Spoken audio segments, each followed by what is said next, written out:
नमस्ते दोस्तों, स्वागत है आप सबका ह्यूमन नीड्स पॉडक्यूरी पर। आज मैं आपके लिए एक सब्सक्राइबर रिया की भेजी हुई एक डरावनी कहानी लेकर आया हूँ।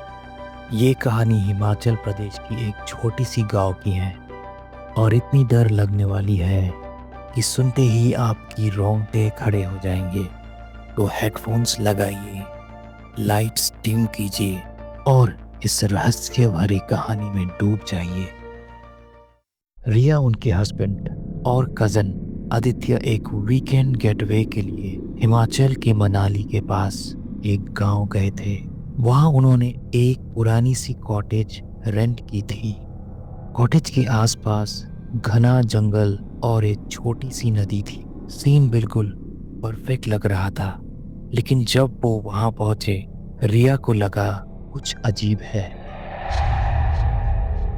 कॉटेज पुराना था, लकड़ी की जमीन जो हर कदम पे चैं चैं की आवाज कर रही थी, पुराने फोटो से भरी दीवार और खिड़कियां जो बिना हवा के ही हिल रही थी। एक बुढ़ा केयरटेकर चाबी दे गया और अजीब सी बात बोली, सूरज ढलने के बाद बाहर मत जाना, उन्हें परेशानी पसंद नहीं है।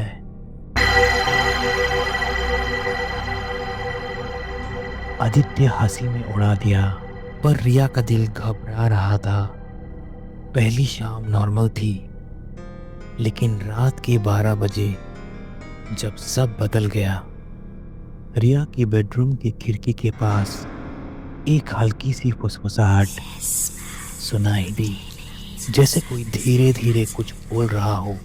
जब उसने पर्दा हटाया, तब जंगल अंधेरे में शांत था। फिर उस आवाज ने फिर से उसे डराया। वो तुरंत आदित्य को जगाती है, लेकिन आदित्य मजाक बना के सो जाता है। तभी नॉक की आवाज आई। आदित्य नीचे गया, पर वापस नहीं आया। रिया जब नीचे पहुंची तो दरवाजा खुला था, लेकिन आदित्य गायब था।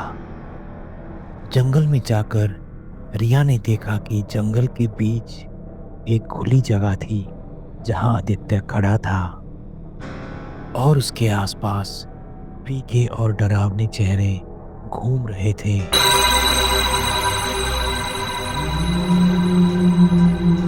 वो फुसफुसाहट अब जंगल से नहीं, रिया के अंदर से आ रही थी। रिया कैसे कॉटेज वापस आई उसे याद नहीं, लेकिन आदित्य कभी वापस ही नहीं मिला।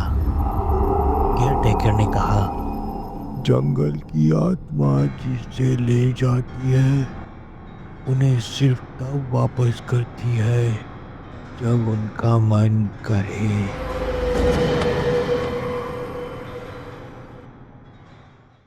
आपको क्या लगता है दोस्तों, ये सच है या इंसानी समझ से परे कोई और बात?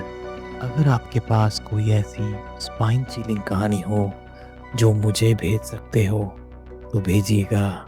मैं अपने चैनल पे उसे पढ़ दूंगा। तब तक के लिए सेफ रहिएगा और याद रखिए, हर फुसफुसाहट सुनना ज़रूरी नहीं होता।